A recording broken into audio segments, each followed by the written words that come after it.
Hello, good morning, uh, brothers and sisters. This morning this is the third video I made, and this morning I teach you the basic principle of arrow system and a WES system of Escrima. No? This arrow system is pointing downward, uh, meaning that this strikes may put you downward if you are hit by this kind of strike. But it is not only the way that I am uh, lecturing you this time, but I also teach you the basic way on how to use the karambit, no, in the way of uh, harness style also, no, in the stick. But I will show you first the arrow principle. No? You mean by arrow? No?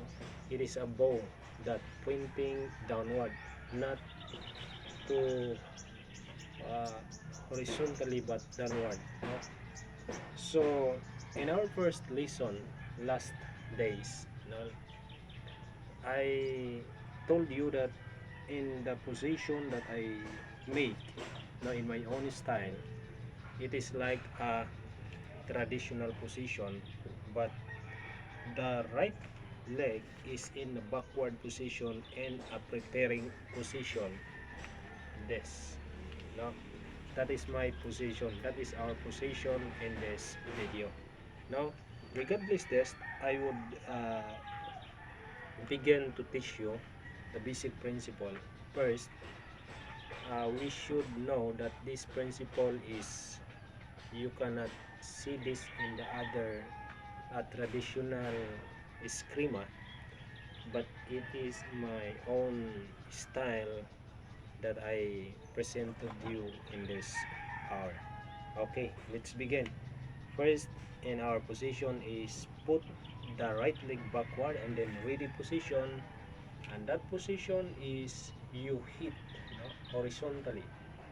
You hit in the forehead in the harness system is in the 12 numbers of the strike, last number of the strike, 1, no?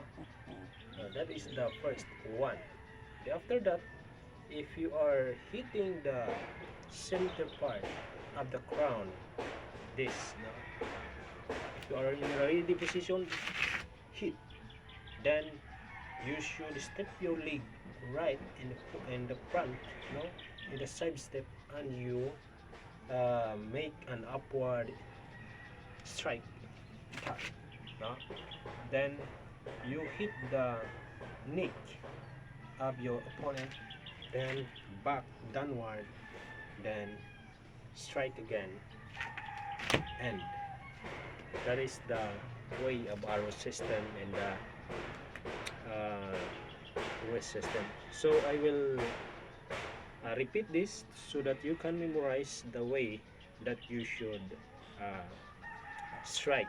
Now, first you have in a ready position, then you hit the crown, in the head, in the 12 numbers of the harness system. 1, then upward, and remember, then the neck, then forward, then back, like that. Okay?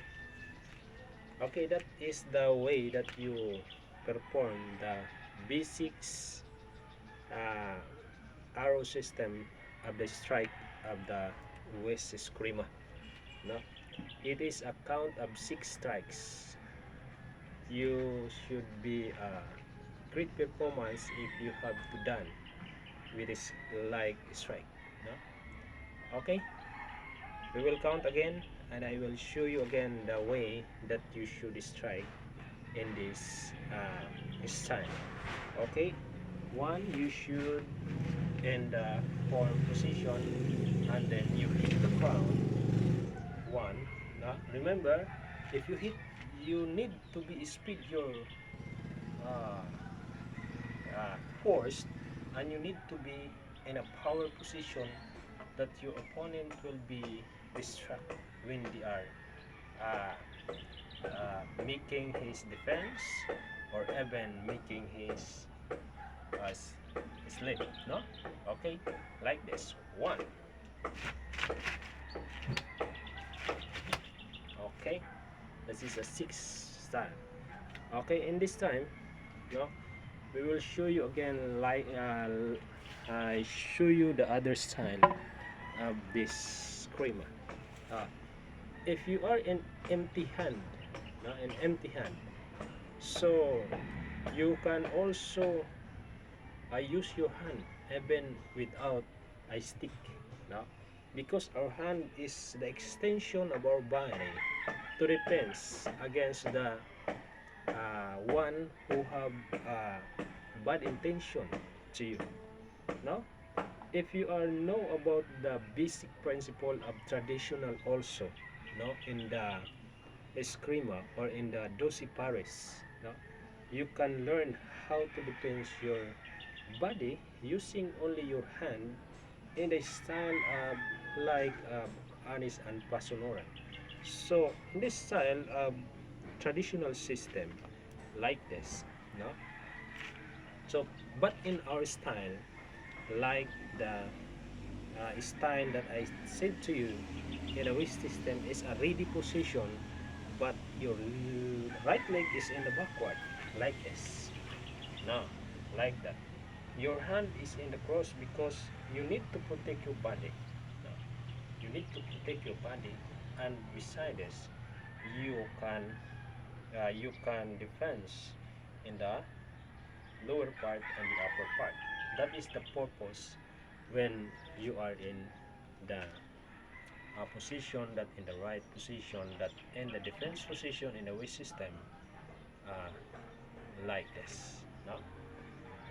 So it will begin. So in the basic way principle of WES system, in the empty hand, you should in the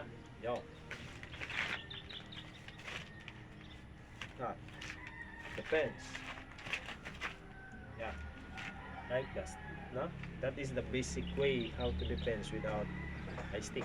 So in a karambit also, no? This is a karambit weapon, and it is very dangerous, no? To use in a ordinary time, but it is used when the time in the when it needs. Don't use it in the time that you are in playing games, but it is used only in emergency matter to defend your family, yourselves, even your friends if they are needed. No, so I will teach you how to use this karambit. You can see in the other martial artist and a YouTube. No, some of them using also, but the principle that we are using this is like the principle that I teach you in the WES system when you are having your stick in your hands. No, but this time, even without this, even with do not draw the knife or the edge of this karambit, you can use in punching.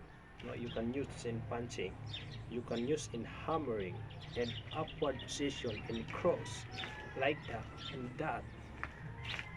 No, so you can use this in this time. If you are draw the blade of the karambit, you can you can use it in the way that your body cannot be in the emergency position, that in the same way that you can draw this in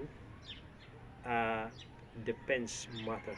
So this karambit is very dangerous because this edge is very sharp, but it cuts, no, the way up, cross up.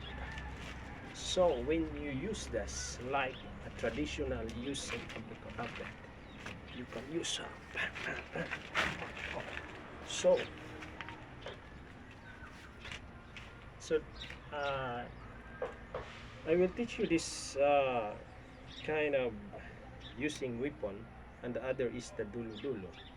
It is using, it is the way also that I will teach, because if you are learning the basic principle of the WES system in Escrima, you are knowing all the kinds of self defense, no?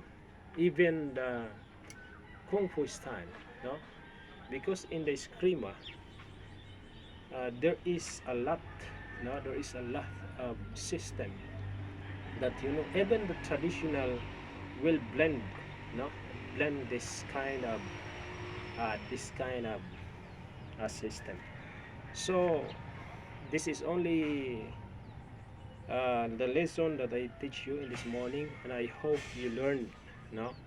Even it is in only in the video, and I hope you practice it with yourselves to be uh, one of those making introduce to you, and it is the way that we are using, because it is our own art in the Philippines, Filipino martial arts. It is only the way that we are.